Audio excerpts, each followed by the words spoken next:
ketika ditanya maknanya, ia hanya sebatas meminta ampun kepada Allah Azza wa Jalla.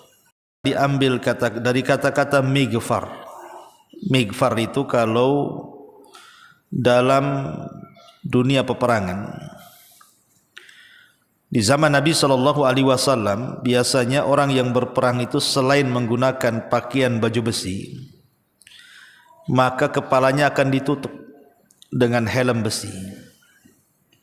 Dalam bahasa Arab helm besi itu artinya al-mighfar. Untuk apa fungsinya? Bismillahirrahmanirrahim. Dengan menyebut nama Allah yang Maha Pengasih lagi Maha Penyayang.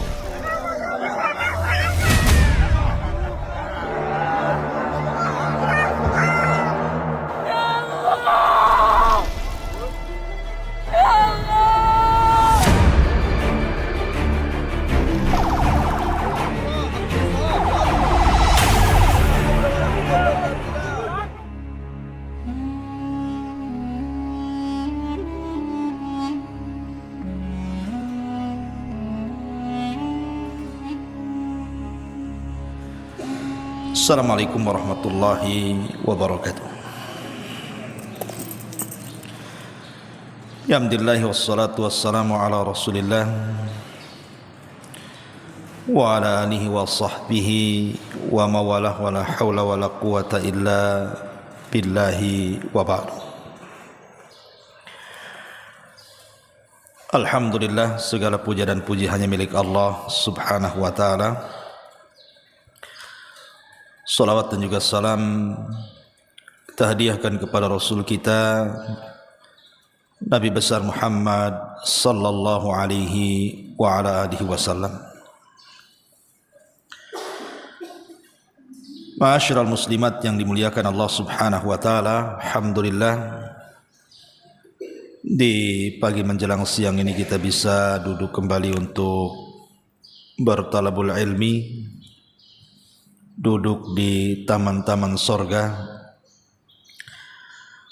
Tak lupa kita tetap bersalawat kepada Nabi kita Nabi Muhammad sallallahu alaihi wasallam. Allahumma salli ala Muhammad wa ala alihi wa sahbihi wa man sara ala nahjihi ila yaumiddin.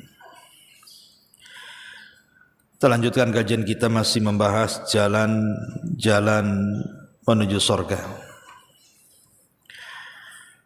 Dan kita masuk pada poin yang kedua. Di antara jalan-jalan menuju surga adalah kathratul istighfari, memperbanyak istighfar. Ma'asyiral muslimat yang dimuliakan Allah Azza wa Jalla, apa sih istighfar itu? Kita sering mengucapkan kalimat astaghfirullahaladzim, astaghfirullahaladzim. Apa makna astaghfirullahaladzim itu? Karena orang yang paham maknanya dengan orang yang tidak paham maknanya itu beda rasanya. Ada orang yang terus mengucapkan astaghfirullahaladzim, astaghfirullahaladzim. Ketika ditanya maknanya, ia hanya sebatas meminta ampun kepada Allah Azza wa Jalla. Maka kita akan kupas makna daripada astaghfirullahaladzim ini apa, ataupun lafad-lafad istighfar ini. Ma'asyiral muslimat yang dimuliakan Allah Azza wa Jalla, istighfar atau mengucapkan kalimat astaghfirullah itu memiliki dua makna. Karena istighfar itu kan diambil dari kata-kata mighfar. Mighfar itu kalau dalam dunia peperangan. Di zaman Nabi SAW biasanya orang yang berperang itu selain menggunakan pakaian baju besi, maka kepalanya akan ditutup dengan helm besi. Dalam bahasa Arab helm besi itu artinya al-mighfar. Untuk apa fungsinya? Fungsinya tentu untuk melindungi kepala kan gitu Bu. Supaya kalau seandainya terkena senjata tidak langsung kena kepala, tapi kena penutup kepalanya dulu. Atau bahasa sekarang pakai helm lah gitu. Artinya ketika istighfar itu diambil dari kata-kata al-mighfar, berarti di sini ada dua makna ketika kita mengucapkan astaghfirullahaladzim itu. Pertama, meminta kepada Allah Subhanahu wa taala agar aib-aib kita itu ditutup, sehingga manusia tidak tahu dosa yang kita lakukan. Ini yang pertama. Jadi kalau ibu mengucapkan astaghfirullah, itu artinya ibu meminta kepada Allah Subhanahu wa taala agar Allah menutup aib-aib kita, menutup dosa-dosa kita. Cukuplah Allah dengan kita yang tahu, manusia tidak perlu tahu. Karena kalau seandainya aib kita terbongkar di hadapan manusia, itu membahayakan sekali. Betapa banyak orang-orang yang dulunya dimuliakan, belakangan dihinakan setelah tahu aibnya. Betapa banyak orang-orang yang dulu dielu-elukan, dipuja dan dipuji manusia, tiba-tiba kemudian dicaci dan dimaki manusia karena ketahuan aibnya.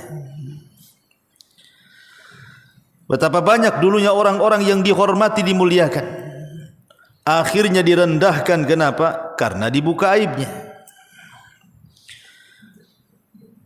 Maka orang yang dibuka aib itu menjadikan orang terhina, menjadikan orang rendah. Makanya kita meminta kepada Allah Subhanahu wa taala, karena dampak dibuka aib itu sangat-sangat merendahkan.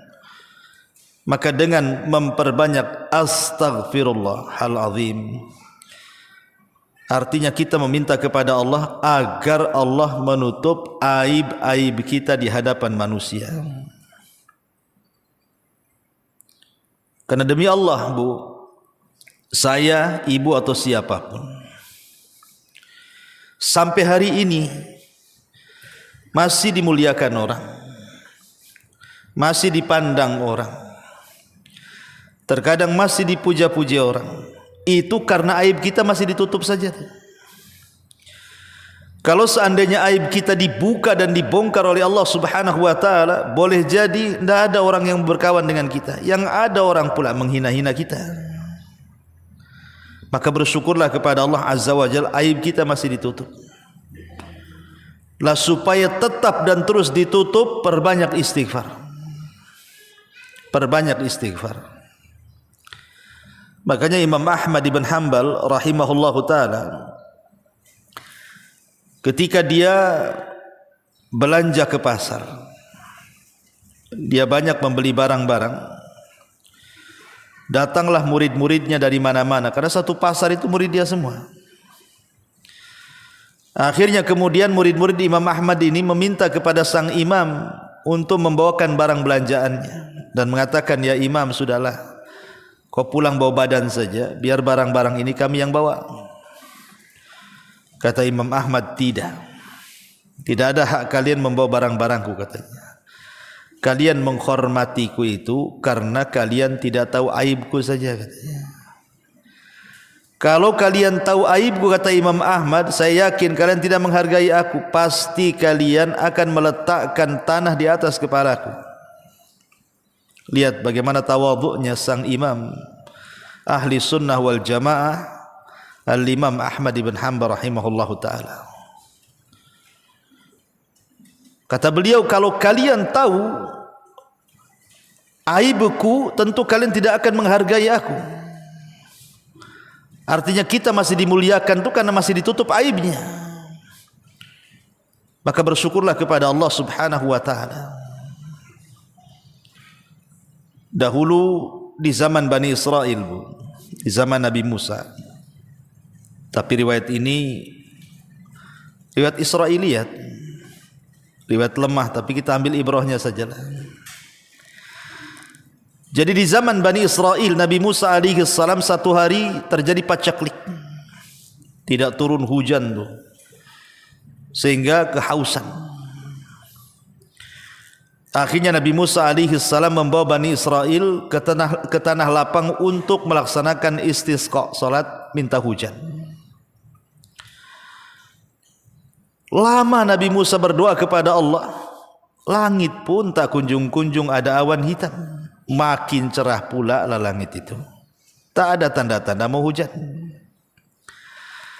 Sehingga Nabi Musa alaihi salam yang merupakan kalimur rahman, Nabi yang sering berdialog dengan Allah Azza wa Jalla, berusaha berdialog dengan Allah dan mengatakan, Ya Rabb, kenapa kami semua sudah meminta kepadamu hujan, tapi kok tak kabul-kabulkan doa kami? Maka Allah Subhanahu wa taala mengatakan kepada Nabi Musa, ya Musa, inna fikum rajulun asallaha arba'ina sanatan. Yang menghalangi aku tidak memberikan hujan kepada kalian itu karena di tengah-tengah kalian ada seorang laki-laki yang bermaksiat kepada Allah Subhanahu wa taala 40 tahun. Kalau engkau mau keluarkan laki-laki itu dari tanah lapang itu, maka aku akan turunkan hujan. Maka Musa mengatakan, siapa ya Rabb, siapa namanya, akan kupanggil. Tapi Allah Subhanahu wa taala salah satu sifat namanya apa? As-Sittir. Allah itu tidak mungkin membongkar aib hambanya. Dia Maha Penutup. Maka Allah mengatakan, ya Musa, tidak mungkinlah kusebutkan orang itu, cukuplah kau berteriak saja. Siapa di antara kalian yang bermaksiat 40 tahun keluar dari lapangan. Akhirnya kemudian Musa pun mulai mengatakan ucapan seperti itu. Man minkum rajulun asallaha arba'ina sanatan fakhruj. Siapapun di antara kalian yang melakukan maksiat 40 hari, tolong keluar dari tanah lapang ini. Semua manusia yang hadir di situ Bani Israel saling meliriklah satu dengan yang lainnya. Kira-kira siapa nih? Siapa nih? Siapa nih? Ya enggak ada yang ngomong ngaku lah di hadapan orang ramai kan itu. Tapi rupanya dari sekian ribu Bani Israel itu adalah satu anak muda menundukkan pandangannya ke bawah sambil menutup wajahnya.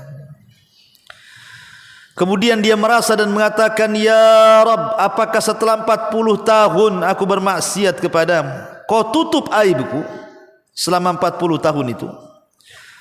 Tiba-tiba hari ini kau bongkar aibku, sehingga semua orang tahu tentang aibku. Malunya aku di hadapan manusia, ya Rabb. Inni tubtu ilaika, aku bertobat ya Rabb. Selepas ini aku tidak mungkin lagi bermaksiat. Ketika laki-laki ini bertobat, tiba-tiba langit gelap. Tiba-tiba kemudian hujan. Nabi Musa makin heran lah. Katanya kalau seandainya ingin dihujani, laki-laki itu harus keluar dari tanah lapang. Kok tidak ada yang keluar, tiba-tiba hujan pula. Maka Musa mengatakan, ya Rabb, bukankah orang yang kau maksudkan itu belum keluar dari tanah lapang ini? Kenapa kau berikan hujan kepada kami? Maka Allah mengatakan, ya Musa, orang itu sudah bertobat dan kuterima tobatnya. Artinya sudah tidak ada penghalang aku menghujani kalian. Maka Musa makin penasaran dan mengatakan, ya Rabb, tunjukkan orang itu, siapa dia? Maka Allah mengatakan, ya Musa, 40 tahun aku sembunyikan aib dia.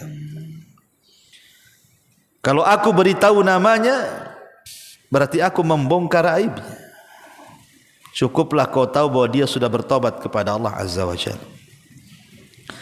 Memang kisah ini kisah Israiliyat, dilemahkan para ulama, tapi ibrahnya lihat, ya, bahwa Allah Subhanahu wa taala menutupi aib orang ini selama 40 tahun.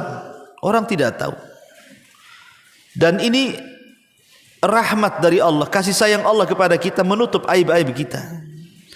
Karena tadi saya katakan dampaknya Bu, orang kalau sudah dibongkar aibnya, walaupun dia seorang ustadz, imam masjid, seorang kiai, tuan guru, syekh, kalau sudah terbongkar aibnya, jatuh Bu. Jatuh di mata manusia. Allah bisa saja membongkar aib siapapun. Awalnya berpuluh-puluh tahun dihormati, dengan satu kali saja Allah membuka aibnya, langsung manusia menghina dia. Lah dengan memperbanyak istighfar itu, yang pertama maknanya artinya ketika kita katakan astaghfirullahaladzim itu, yang pertama maknanya kita sedang meminta kepada Allah agar Allah menutup aib kita di hadapan manusia. Ini yang pertama. Yang kedua, mana istighfar, ucapan astaghfirullahaladzim itu maknanya Bu, artinya kita meminta kepada Allah agar kelak pada hari kiamat, dosa-dosa yang kita lakukan di dunia itu tidak dibalas oleh Allah, alias diampuni. Jadi kita meminta kepada dengan kalimat astaghfirullahaladzim, seolah-olah dosa-dosa yang kita lakukan, karena manusia tidak mungkin lepas dari dosa Bu. Setiap hari kita melakukan dosa. Tapi dengan mengatakan astaghfirullahaladzim, maka kita meminta kepada Allah, walaupun kita banyak melakukan dosa di dunia, ya Rabb, tolong jangan kau siksa kami dan ampunilah dosa-dosa kami. Makanya nanti pada hari kiamat ada seseorang yang didatangkan kepada Allah Subhanahu wa taala dan disuruh membawa catatan keburukannya. Kemudian oleh Allah Subhanahu wa taala disuruh baca pula tuh. Kemudian Allah Subhanahu wa taala bertanya kepada laki-laki ini, "Ata'rifu dzamba kadza?" Apakah engkau tahu dosamu? Iya ya Rabb. Bukankah kau sudah melakukan dosa ini dan itu? Maka dia mengatakan, iya wahai Rabb. Bukankah engkau sudah melakukan dosa ini dan itu? Maka dia mengatakan, iya wahai Rabb. Terus setiap ditanya dia mengaku, setiap ditanya dia mengaku. Maka Allah Subhanahu wa taala mengatakan, al-an, sekarang wahai fulan, satartuka fid dunya wa ghafartu lakal yaum. Dulu di dunia kau banyak melakukan dosa, ku tutup aibmu. Sekarang ku ampuni dosa-dosamu. Itulah makna istighfar Bu. Jadi kalau ibu mengatakan astaghfirullahaladzim, astaghfirullahaladzim, artinya kita minta dua perkara di situ. Satu, minta agar Allah menutup aib kita. Dua, minta kepada Allah agar kita diampuni dosanya, dan setiap dosa yang kita lakukan di dunia tidak dibalas oleh Allah Azza wa Jalla. Itu makna istighfar tuh. Nah, di sini pahamlah itu makna istighfar. Ya. Ma'asyiral muslimat yang dimuliakan Allah Subhanahu wa taala. Istighfar ini banyak keutamaannya. Banyak keutamaan dan kemuliaan. Makanya kenapa di beberapa tempat kita disuruh untuk mengucapkan istighfar. Seperti umpamanya, contoh saja, ketika seseorang hendak tidur, maka kita disuruh membaca astaghfirullah alladzi la ilaha illa huwal hayyul qayyum wa atubu ilaih. Ataupun ketika kita sedang istisqa, meminta hujan, maka kita pun diperintahkan atau dianjurkan memperbanyak istighfar, astaghfirullah alladzi la ilaha illahu al hayyul qayyum wa atubu ilaih. Ataupun ketika ibu keluar dari kamar mandi, entah ibu habis berak, habis kencing, atau apa, pokoknya masuk ke kamar mandi lah, maka keluar kita diperintahkan apa Bu? Ghufranaka, Ghufranak itu artinya meminta ampun kepada Allah Azza wa Jalla. Istighfar juga. Kemudian juga apabila selesai dari wudu ataupun ibu selesai bermajlis, maka kita disunnahkan untuk membaca apa? Subhanakallahumma wa bihamdika asyhadu an la ilaha illa anta astaghfiruka wa atubu ilaik. Suruh istighfar. Ataupun selepas salat 5 waktu, Bu. Yang sudah saya jelaskan Ibu, kalau habis salat 5 waktu, salat wajib, pertama kali setelah salam dibaca apa? Astaghfirullahaladzim. Astaghfirullahaladzim. Astaghfirullahaladzim. 3 kali.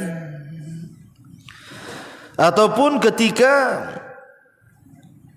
ibu masuk ke masjid, maka juga dianjurkan Rabbighfirli dzunubi waftahli abwaba rahmatik. Ataupun ketika ibu melihat ada orang yang meninggal, maka kata Nabi SAW, istaghfiru li akhikum, beristighfarlah untuk saudara kalian. Ataupun ketika menjawab orang yang bersin, yarhamukallah wa yaghfirullahu lana wa lakum. Ataupun istighfar juga dibaca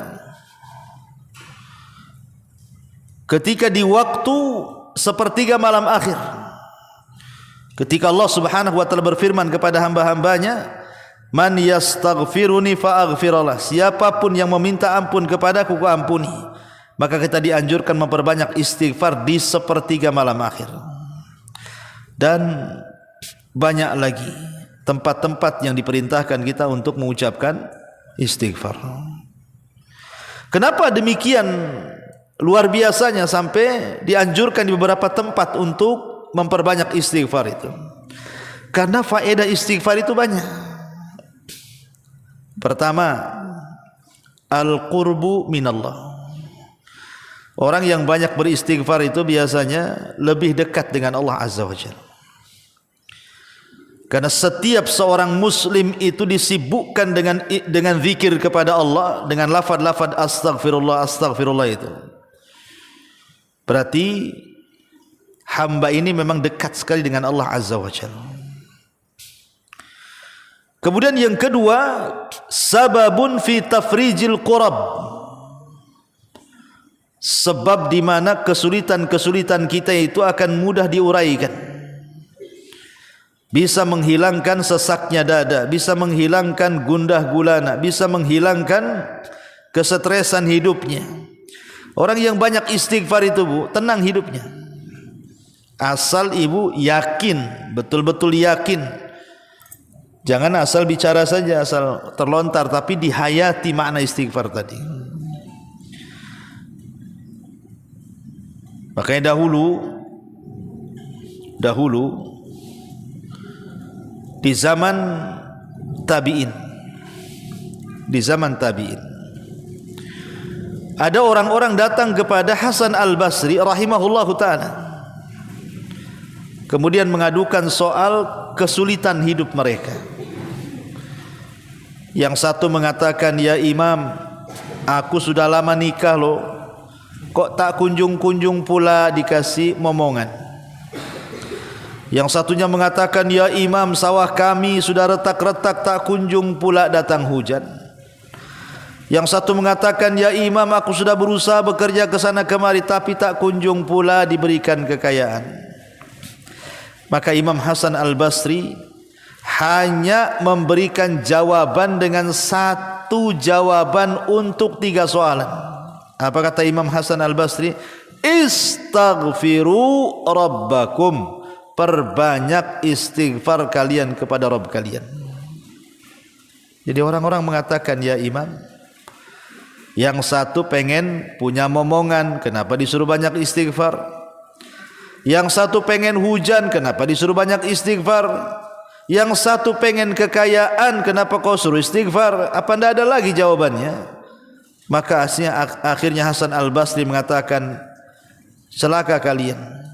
Bukankah Allah Subhanahu wa taala yang mengatakan, "Faqultu astaghfiru rabbakum innahu kana ghaffara. Yursilis samaa 'alaikum midrara wa yumdidkum bi amwalin wa banin wa yaj'al lakum jannati wa yaj'al lakum anhara." Bukankah Allah mengatakan, "Faqultu astaghfiru rabbakum"? Perbanyaklah istighfar kepada Rabb kalian, karena Dia adalah Ghaffara, Zat yang Maha Pengampun. Yursilis samaa 'alaikum midrara. Kalau kalian banyak istighfar, Allah akan hujani kalian. Artinya dengan banyak istighfar itu penyebab turun hujan. Yursilis samaa 'alaikum midrara wa yumdidkum bi amwalin. Dan dengan istighfar itu Allah luaskan harta kalian. Wa yumdidkum bi amwalin wa banin, dan Allah akan berikan banyak keturunan kepada kalian. Ini Allah yang mengatakan, kalau kalian banyak istighfar akan diturunkan hujan, akan diperbanyak kekayaan, akan diperbanyak turunan. Makanya saya katakan istaghfiru rabbakum, perbanyak istighfar oleh kalian. Karena istighfar itu faedahnya adalah menghilangkan kurang, kepenatan, kesulitan, kesetresan, dan begitu seterusnya. Kemudian yang ketiga, istighfar itu sababun fi dukhulil jannah. Sebab di mana orang itu mudah masuk ke dalam surga. Jadi istighfar ini mudah sekali. Dengan istighfar ini kita dimasukkan ke dalam surga. Karena yang menghalangi orang masuk surga itu kan dosa, Bu. Karena dosa itu penyebab orang masuk neraka. Dan lawan daripada melakukan dosa itulah istighfar. Jadi kita melawan lawannya. Lawan dosa istighfar. Kalau orang berbuat dosa, melakukan kemaksiatan, ketika kemudian dia istighfar meminta kepada Allah agar diampuni dosa-dosa maksiatnya, makanya kemudian istighfar itu penyebab mudah orang masuk surga. Kemudian yang keempat, sababun fi daf'il bala. Sebab di mana musibah-musibah itu bisa tercegah dengan memperbanyak istighfar. Karena Allah Subhanahu wa taala ketika bicara soal keamanan, wa ma kana Allahu liyu'adzibahum wa anta fihim wa ma kana Allahu mu'adzibahum wa hum yastaghfirun. Kata Allah Subhanahu wa taala, tidak mungkin Allah mengadab sebuah kaum kalau engkau wahai Muhammad hidup di tengah-tengah mereka, dan tidak mungkin Allah mengadab sebuah kaum kalau kaum itu terus memperbanyak istighfar. Dalam ayat ini ada dua keamanan. Orang kalau ingin aman hidup di tengah-tengah Nabi SAW. Masalahnya Nabi sudah meninggal, berarti tinggal ada satu keamanan lagi. Apa itu? Memperbanyak istighfar. Wa ma kana Allahu mu'adzibahum wa hum yastaghfirun. Dan Allah tidak mungkin mengadab sebuah kaum sampai mereka banyak melakukan istighfar. Kemudian yang kelima, yu'addul istighfar naw'an min anwa'il ibadati allati yataqarrabu bihal abdu ila Allah. Jadi istighfar itu dikategorikan jenis-jenis ibadah yang dengan itu kita mudah berhubungan dengan Allah Subhanahu wa taala. Kemudian juga yang nomor 6, inzalul amtar wal arzak in anil ibad. Dengan memperbanyak istighfar itu menyebabkan turunnya hujan dan turunnya rizki yang banyak kepada kita. Dan juga salah satu manfaatnya adalah Allah berikan kesehatan dan kekuatan badan. Terkadang Bu, kita ini menjadi sehat dan kuat itu terkadang menyandarkan pula kepada sebab. Beli vitamin banyak-banyak, konsumsi vitamin banyak-banyak, beli obat banyak-banyak, telan, ya kan?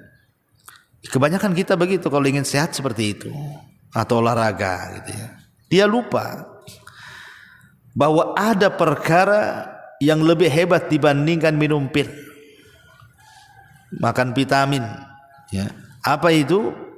Istighfar. Istighfar ini bisa menambah kekuatan dan kesehatan badan, karena Allah yang mengatakan wa yazidkum quwatan ila quwatikum. Ketika Nabi Saleh berdakwah ketika Nabi Hud alaihi salam berdakwah kepada kaumnya, Nabi Hud mengatakan apa? Ya qaumi istaghfiru rabbakum.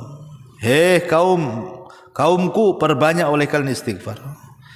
Kemudian kata Nabi Hud, manfaatnya apa? Wa yazidkum quwatan, karena sebab istighfar itulah akan menambah kekuatan kalian. Jadi kalau ingin sehat, perbanyak aja istighfar. Ma'asyiral muslimat yang dimuliakan Allah Azza wa Jalla. Kemudian juga yang nomor 7, man'u nuzulil masaibil lati qad tusibul insan, bisa mencegah turunnya musibah-musibah, entah tsunami, entah banjir, entah gempa, entah apalah pokoknya. Maka dengan banyak istighfar itu bisa mencegah musibah-musibah seperti itu. Kemudian yang nomor 8, sababun fis syifa, sebab kesembuhan. Jadi istighfar itu bisa jadi obat. Kemudian yang nomor 9, istihqaq wa nailu rahmatillahi azza wa jalla fid dunya. Maka dia akan mendapatkan banyak kasih sayang Allah Subhanahu wa taala di dunia wal akhirati, dan akhirat, sebagaimana Allah mengatakan ya qaumi lima tasta'jiluna bis sayyiati qabla al hasanati laula tastaghfirunallah. Di sini syahidnya, kalau kalian beristighfar kepada Allah, la'allakum turhamun, tentu kalian akan mendapatkan rahmat Allah Subhanahu wa taala. Kemudian yang nomor 10, sababun fi takfiris al-katsiri minal akhta', sebab orang itu mendapatkan ampunan yang banyak. Jadi kesalahan-kesalahannya akan dihapus oleh Allah Azza wa Jalla. Dan tentu yang paling besar adalah sababun fi najati minan nar yaumal qiyamah, sebab terbesar kita terselamatkan dari api neraka pada hari kiamat. Taib, ma'asyiral muslimat yang dimuliakan Allah Subhanahu wa taala. Inilah manfaat, dan banyak sebenarnya manfaat istighfar ini sebagian kecil saja. Adapun lafaz-lafaz istighfar sebagaimana dikeluarkan Imam Bukhari, Nabi itu paling banyak mengucapkan Rabbighfirli wa tub alayya innaka antat tawwabur rahim. Ini lafaz yang paling sering dibaca Nabi. Rabbighfirli wa tub alayya innaka antat tawwabur rahim. Ya Rabb, ampuni dosaku, ampunilah kesalahanku, karena Engkau zat yang maha penerima taubat dan maha pemberi kasih sayang. Ataupun Rasul juga mengajarkan lafaz istighfar yang lain, astaghfirullah alladzi la ilaha illa huwal hayyul qayyum wa atubu ilaih. Nah, itu juga di antara lafaz yang diajarkan Nabi. Ustaz, dua-duanya panjang, yang pendek lah. Yang pendek astaghfirullahaladzim lah, yang pendek itu yang paling mudah ya. Astaghfirullah. Al-azimnya dibuang, pendek lagi itu. Astaghfirullah. Astaghfirullah. Nah, gitu ya. Itu kan yang paling pendek lah. Astaghfirullah wa atubu ilaihi. Ya. Ma'asyiral muslimat yang dimuliakan Allah Azza wa Jalla, tapi dari semua istighfar, karena semua para nabi, Bu, baik Nabi Nuh, Nabi Saleh, Nabi Musa, dan semua para nabi, kalau kita membaca Quran itu, mereka senantiasa beristighfar dan menyuruh umatnya untuk beristighfar. Makanya Nabi kita saja, sebutkan oleh saya Muslim itu, dalam sehari Nabi SAW tidak kurang dari 100 kali, 70 sampai 100 kali, tidak kurang dari 2 angka itu. Rasul membaca astagfirullahaladzim, astagfirullahaladzim. Itu Nabi, Bu, kan? Karena memang rahasia istighfar luar biasa. Tapi dari semua, kayak saya katakan, dari semua lafaz-lafaz istighfar yang diajarkan kepada kita, Bu, maka ada satu lafaz yang merupakan rajanya istighfar. Rajanya istighfar. Apa itu? Sayyidul istighfar. Allahumma anta rabbi la ilaha illa anta khalaqtani wa ana abduka wa ana ala ahdika wa wa'dika mastata' a'udzu bika min syarri ma sana' abu'u laka bi ni'matika alayya abu'u bi dzambi faghfirli fa innahu la yaghfiru dzunuba illa anta.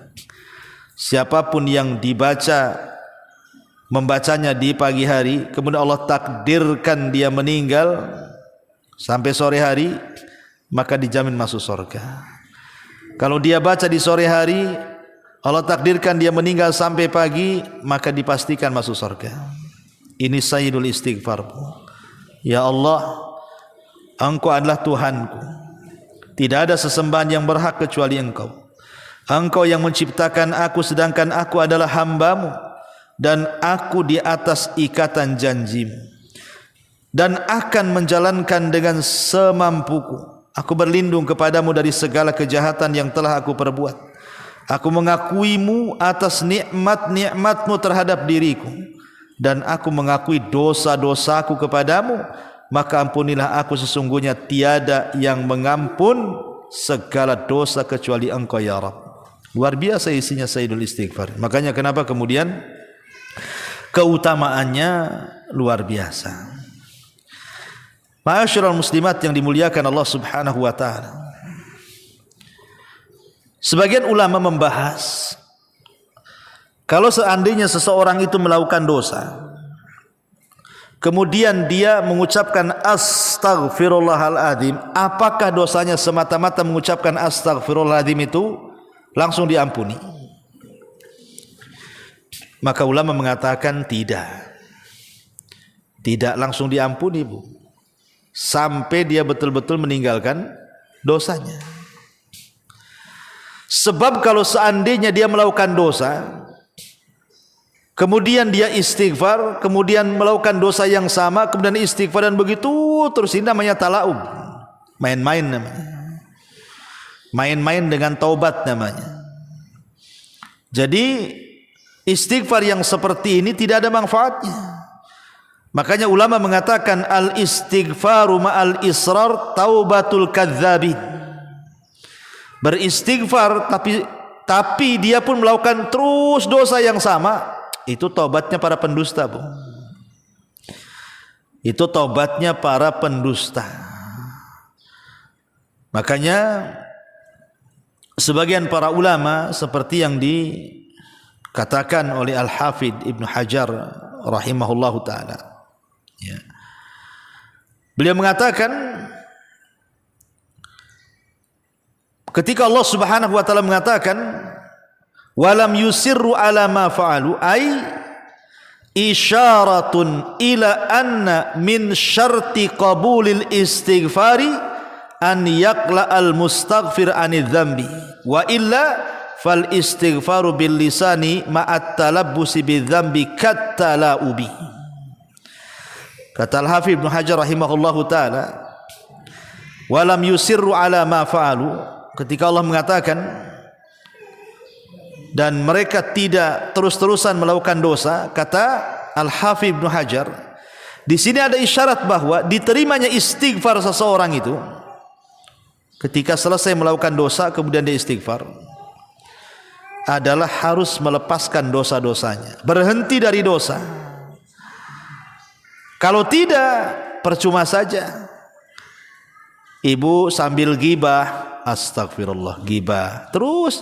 Jadi lisan ibu astagfirullah tapi diselingi dengan gibah, Bu. Oh ya tahu nggak si anu, astagfirullahaladzim. Iya tahu.